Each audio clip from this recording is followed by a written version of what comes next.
Selamat pagi, Bapak, Ibu, saudara-saudari.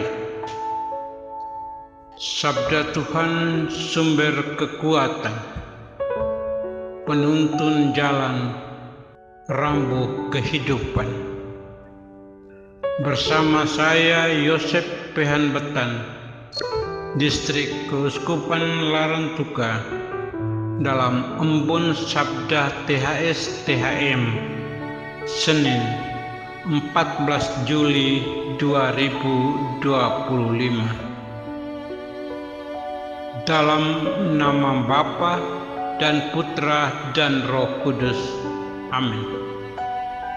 Semoga damai sejahtera dari Allah Bapa dan Putranya Yesus Kristus dalam persatuan dengan Roh Kudus beserta kita sekarang dan selama-lamanya. Marilah berdoa. Allah Bapa kami, sabdamu adalah pelita, penuntun langkah kami dan obor penyuluh jalan kami. Pada saat ini kami mau membaca dan merenungkan sabdamu. Bersabdalah Tuhan, hamba-Mu mendengarkan. Bukalah telinga kami, supaya dapat mendengarkan firman-Mu. Penuhilah hati kami dengan sabda-Mu. Bapa, sabda-Mu adalah kebenaran. Bersihkanlah pikiran kami dari gangguan-gangguan dan hati kami dari keinginan yang menyesatkan. Bukalah seluruh diri kami agar dapat mendengar dan meresapi sabda-Mu. Amin. Mari kita membuka hati untuk mendengarkan sabda Tuhan yang diambil dari Injil Matius bab 10 ayat 34 sampai dengan bab 11 ayat 1. Semoga Tuhan beserta kita sekarang dan selama-lamanya. Inilah Injil Yesus Kristus menurut Matius. Dimuliakanlah Tuhan. Pada suatu hari, Yesus bersabda kepada ke-12 murid-Nya, "Jangan kamu menyangka bahwa Aku datang untuk membawa damai di atas bumi. Aku datang bukan untuk membawa damai, melainkan pedang. Sebab Aku datang untuk memisahkan orang dari ayahnya, anak perempuan dari ibunya, menantu perempuan dari ibu mertuanya, dan musuh orang ialah orang-orang seisi rumahnya. Barang siapa mengasihi bapa atau ibunya lebih daripadaku, ia tidak layak bagiku. Dan barang siapa mengasihi anaknya laki-laki atau perempuan lebih daripadaku, ia tidak layak bagiku.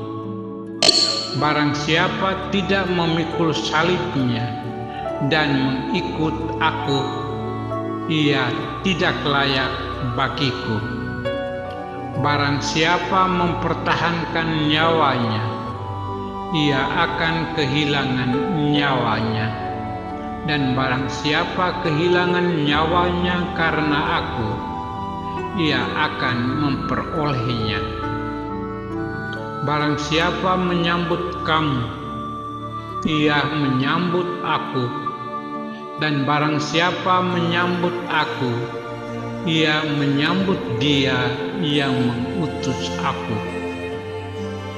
Barang siapa menyambut seorang nabi sebagai nabi, ia akan menerima upah nabi.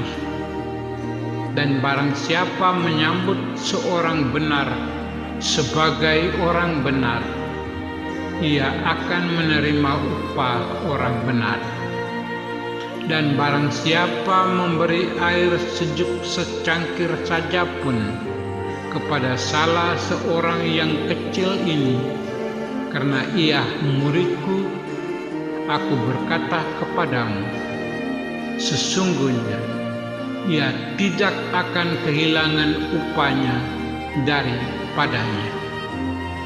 Karena setelah Yesus selesai berpesan kepada ke-12 muridnya, pergilah ia dari sana untuk mengajar dan memberitakan Injil di kota-kota mereka. Demikianlah sabda Tuhan. Terpujilah Kristus. Sama saudara yang terkasih, jalan Yesus indah. Meski berliku, Ia menjanjikan keselamatan nyata walau penuh derita. Maka ketika kita bertekad untuk setia berjalan bersamanya, batin kita mesti siap menanggung resiko. Berpisah dengan orang tua dan keluarga tercinta, melupakan diri sendiri, bahkan rela kehilangan nyawa.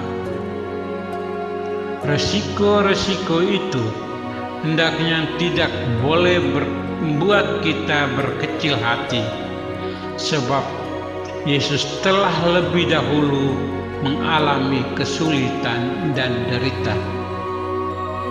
Hidup Yesus yang heroik dan pewartaannya yang mengobrak-abrik batin orang untuk hidup di atas kejujuran dan cinta kasih telah ikut melangkahkan kakinya ke Golgota. Semuanya itu diterimanya demi keselamatan manusia. Sama saudara yang terkasih, untuk mempertahankan hidup diharuskan untuk dilakukan oleh setiap manusia. Maka ketika nyawa manusia terancam oleh bencana alam, penyakit, pembunuhan dan lain-lain, para pihak yang berkompeten untuk mengatasi bahaya mati tersebut harus segera bergerak dan bertindak. Kondisi ini perlu dibedakan dengan sabda Yesus, barang siapa mempertahankan nyawanya, ia akan kehilangan nyawanya. Yesus menegaskan mengenai kuasanya atas hidup manusia. Dan dari sini Yesus menegaskan mengenai Allah harus menjadi maksud dari perjuangan yang dilakukannya. Dan barang siapa kehilangan nyawanya karena aku, ia akan memperolehnya. Keberanian kita memikul derita dan menuntut pengorbanan. Tetapi semua itu akan dapat disudahi bila kita sendiri setia menyatukan diri dengan Yesus, Sang Kebenaran sejati. Karena kita adalah gandum Kristus, digiling dalam hidup jadi roti murni. Amin. Mari kita memohon berkat Tuhan untuk aktivitas kita hari ini. Semoga kita sekalian dilindungi dan dibimbing oleh berkat Allah yang Maha Kuasa, dalam nama Bapa dan Putra dan Roh Kudus. Amin.